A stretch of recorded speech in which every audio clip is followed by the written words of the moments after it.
Alrighty guys, I try to make this one a little bit faster than the last few here. We have 6-6. We're going to be talking about trapezoids and kites. So a trapezoid, you've probably seen this figure before, but it has two bases. Your bases are going to be parallel to each other and two legs. So in a trapezoid, angle A and angle B, and one pair of base angles C and D, and if the legs of the trapezoid are congruent, then it would be considered an isosceles trapezoid. Notice that this one, AB and BC, they do not look congruent, so they would not be considered an isosceles. So isosceles trapezoid, if that is true, then each pair of base angles is congruent.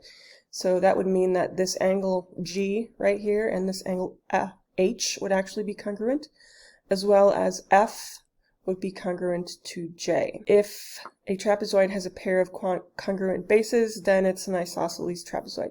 So we can see here that we have parallel lines, and we have that these two legs are congruent.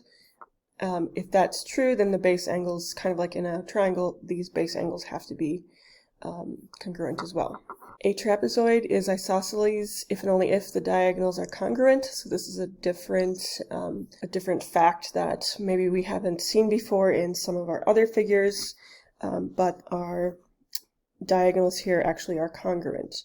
So the difference with this one, though, is that you should note that these little parts right here, this is congruent, and then this part right here would be congruent to this part right here. So we have an example here. We're going to use the facts we just talked about with isosceles trapezoids. So for this example, we're looking to find MJK. So MJK, which is this angle here. And all we know so far is that JML, so JML, we know that this angle here is 130 degrees. Well, the same thing has to be true here on this side, because these are going to be congruent. So we could come up with a mathematical statement. We know that 360 is going to be the total inside of a quadrilateral. So we'll subtract 130. We'll subtract 130 again. And then what we have left when we subtract that is 100. And if we take 100, 100 needs to be shared among both these angles, so I divide that by 2, therefore that other angle has to be 50.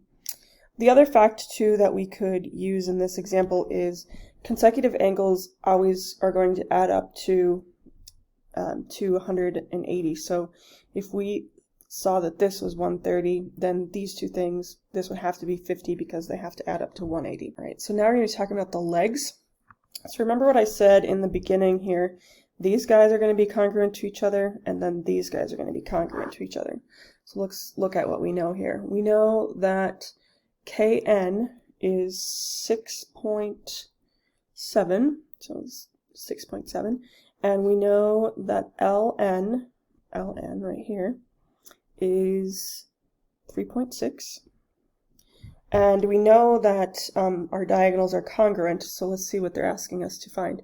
Find Mn. So Mn is going to be the same thing as NL, so Mn has to equal 3.6. We're moving on. Let's see this next one here. We have this basket again. We are trying to find the measure of angle EFG. So EFG, we're trying to find this angle. And we know that FGH, so get a different color, FGH, we know that this angle right here, that is going to be 124. So we could use a lot of different strategies that we've seen before, but I'm just going to use the fact that these two should be supplementary. So I'm going to take 180 minus 124, and I get 56 degrees. Moving on to the next one.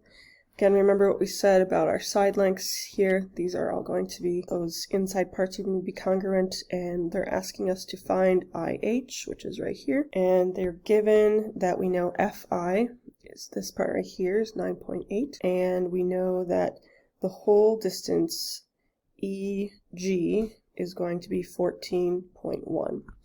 So they're asking us to find IH, which again is this section. So that is an unknown.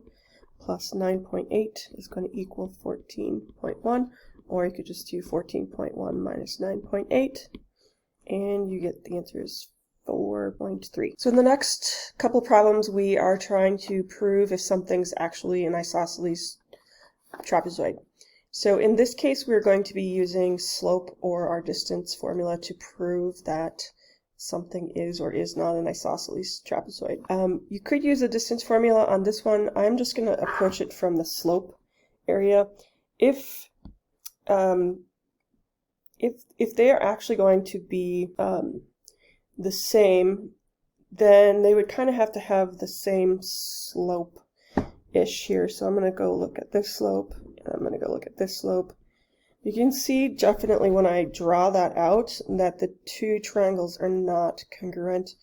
And it turns out that if you did the distance formula with this one, it's going to come out that this is root 10, and if you did the distance formula with this one, it's root 17, and these distances here are not congruent, therefore it is not an isosceles trapezoid. So similarly, we can consider this one. I'm going to use the distance formula on this one.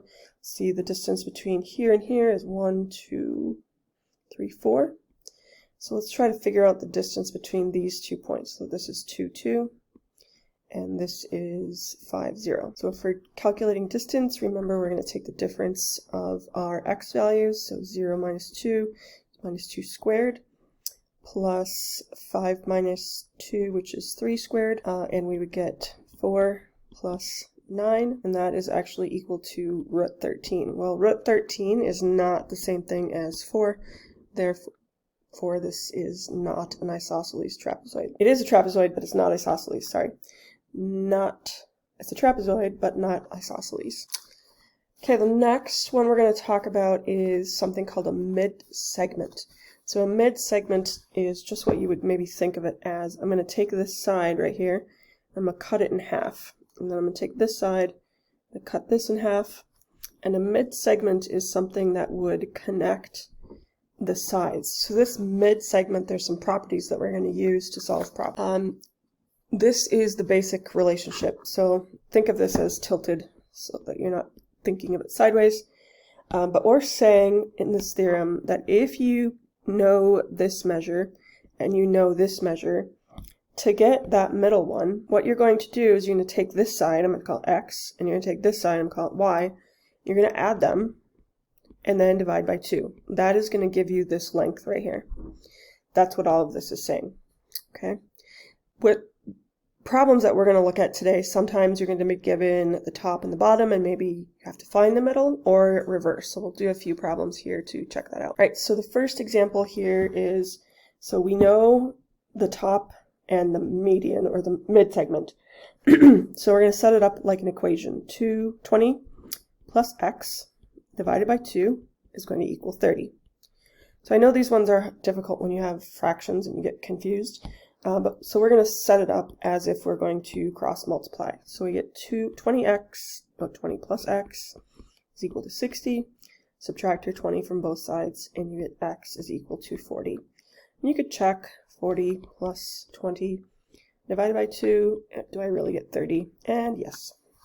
All right, here's another one. Let's see. JK is equal to 18, and WZ is equal to 25.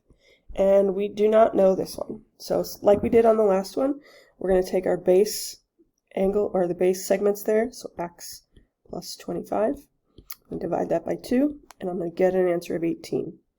Again, we're going to treat this as cross multiplication here, and we get 36 is equal to x plus 25. Subtract 25 from both sides, and you get x is equal to, I got 11. So in this section, we're going to be talking about properties of kites. If a quadrilateral is a kite, then its diagonals are perpendicular. So you can see that by this. If a quadrilateral is a kite, and then one pair of congruent opposite angles are congruent here. Sounds silly, but so if I know that this is congruent and I know that this is congruent, then the angle between them is going to be congruent. So they have an opposite that is congruent, then we can say that these two angles are going to be the same. It has nothing to do with angle K and M. We do not know if there's any specific relation between those two there. Go through and do a few examples. One thing to remember when we're working on these ones, like I said, we're looking for the angle that's between two sides. So we only really know that this angle right here is 121. So if they're asking us to find angle X, Y, Z, well, we know that this guy right here is 121, and we know that the whole thing has to equal 360. So I'm going to subtract 121, subtract 121, and then subtract 73. And we will get our answer in the calculator. And it turns out that this angle right here is 45 degrees. Okay. All right, so the last one, we might need to just do a little bit of review here with Pythagorean theorem. Not sure if you guys remember seeing this last year or not, especially if you distance learning and everything, you might not have seen this. But if we're going to find this length right here, or really this other side, because these are congruent, what we need to use is Pythagorean theorem, because this is a right angle. And then we do not know this side. This is the hypotenuse. I'm going to call that C. So to solve this problem, we do 6 squared plus 8 squared is equal to C squared. We get 36 plus 64 is equal to C squared. And we get C squared is equal to 100. So this is saying what number out there in the world, when I square it, do I get 100? And that would be 10. All right, so the last one, I'd like you to try this one out here. Obviously, random line being drawn here, this angle. So we get 360 minus 130 minus 130 is equal to, or subtract 64, and we get that that angle right here becomes 36 degrees. All right, just like we saw in the last one, I mean, looking at this shape here, these guys are going to be congruent, so this is going to be, even though it's not drawn to scale, we're being asked to find this side. I'm going to call it C. So we're doing 3 squared plus 4 squared is equal to C squared. We get 9 plus 16 is equal to C squared. So C squared is equal to 25. What number multiplied by itself is equal to 25? So C must equal 5. All right, there we go.